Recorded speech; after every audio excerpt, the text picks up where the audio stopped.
নমস্কার বন্ধুরা, অলৌকিক চ্যানেলে আপনাদের সকলকে স্বাগত জানাচ্ছি। প্রত্যেকবারের মতো এবারেও আমি চলে এসেছি একটা নতুন টপিক নিয়ে। আজকে আমার আলোচ্য বিষয় হচ্ছে ত্রাটক সাধনা। ত্রাটক সাধনা আলোচনা করার পূর্বে আমি বলবো যে আমার এই বক্তব্য প্রথম থেকে শেষ অবধি স্কিপ না করে দেখবেন। যদি ভালো লাগে তাহলে লাইক করবেন, কমেন্টও করতে পারেন, আবার শেয়ারও করতে পারেন। আর যদি আমার এই ভিডিওটা আপনারা নতুন দেখেন তাহলে পাশে বেল বাটন ক্লিক করবেন, করলে প্রত্যেক সপ্তাহে আমার নতুন নতুন ভিডিও আপনারা পেয়ে যাবেন। তো আজকে আমি আলোচনা করব ত্রাটক সাধনা সম্পর্কে। ত্রাটক সাধনা কি, সেই নিয়ে আমি আজকে আলোচনা করব। তাহলে আমি আমার বক্তব্যে ফিরছি। ত্রাটক হঠযোগের শুদ্ধিকরণের মধ্যে 6টি যে শুদ্ধিকরণ আছে, হঠযোগের যে 6টি শুদ্ধিকরণ আছে তার মধ্যে একটি হলো ত্রাটক। ত্রাটক শব্দটি এসেছে সংস্কৃত শব্দ থেকে, এটা ব্যবহার করা হয়েছে সংস্কৃত শব্দ। ত্রাটক শব্দটির অর্থ হলো স্থির দৃষ্টিতে তাকিয়ে থাকা। একটা নির্দিষ্ট কোনো বস্তু হোক, যাই হোক, তার দিকে আমরা স্থির দৃষ্টিতে তাকিয়ে থাকি, সেটাকে বলা হচ্ছে ত্রাটক। আর এই ত্রাটক সাধনা ধ্যান অনুশীলনে ব্যবহার করা হয়। মানে যখন আমরা ধ্যান করি তখন ধ্যানের একটা পার্ট, একটা অংশ হচ্ছে ত্রাটক, আর এটাকে আমরা বলি ত্রাটক সাধনা। ত্রাটক, এবার আমি বলবো ত্রাটক সাধনা কিভাবে করা হয়। কোনো একটা নির্দিষ্ট বস্তুর দিকে আমরা তাকাতে পারি, সেটা উদীয়মান সূর্য হতে পারে, চন্দ্র হতে পারে, আকাশে দেবতার দিকে তাকাতে পারি। এছাড়া যেটা সব থেকে বেশি ব্যবহার করা হয় ত্রাটক সাধনায়, সেটা হচ্ছে যে মোমবাতির শিখার ওপর তাকানো, আর দেওয়ালে কোনো একটা বিন্দু, নির্দিষ্ট কোনো বিন্দু এঁকে সেই দেওয়ালের দিকে স্থির দৃষ্টিতে একাগ্রভাবে তাকিয়ে থাকা, সেটাকেই বলা হচ্ছে ত্রাটক সাধনা। মানে কোনো একটা জিনিসের দিকে আমরা যদি স্থির দৃষ্টিতে তাকাই বা কনসেন্ট্রেট করি, সেটা হচ্ছে ত্রাটক সাধনা। আর এটা আমরা ধ্যান করতে গিয়ে, মানে ধ্যান অনুশীলনের সময়ও কিন্তু এই ত্রাটক সাধনা করে থাকি।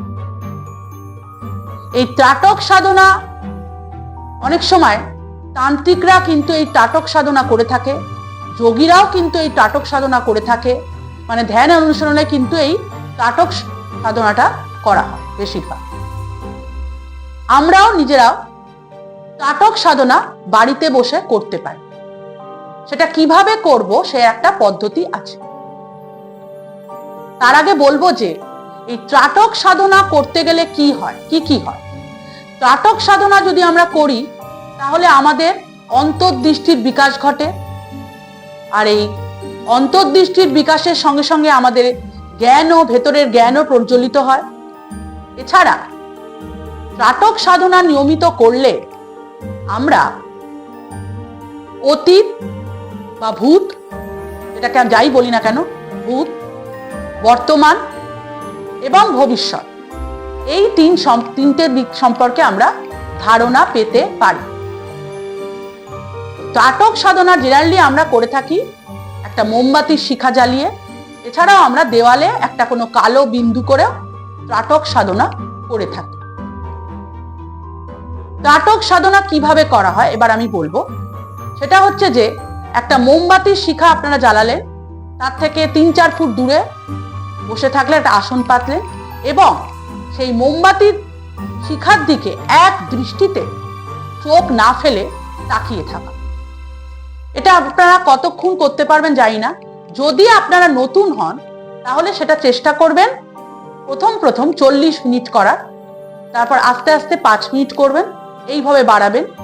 আর এই ত্রাটক সাধনা করতে গেলে মোমবাতির শিখার দিকে তাকাতে তাকাতে যদি আপনাদের চোখ দিয়ে জল পড়ে তাহলে সেই মুহূর্তে আপনারা সেটা বন্ধ করে দেবেন, কন্টিনিউ করবেন না।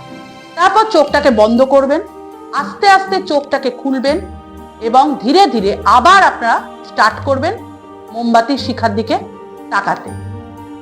এই মোমবাতির শিখা যখন জ্বালাবেন বা তাকাবেন তখন কিন্তু আপনারা একটা অন্ধকার ঘরে করবেন, মানে আলো বাতাস যেখানে আছে সেই ঘরে করলে কিন্তু হবে না, করলে কিন্তু মোমবাতির শিখা নিভে যাবে।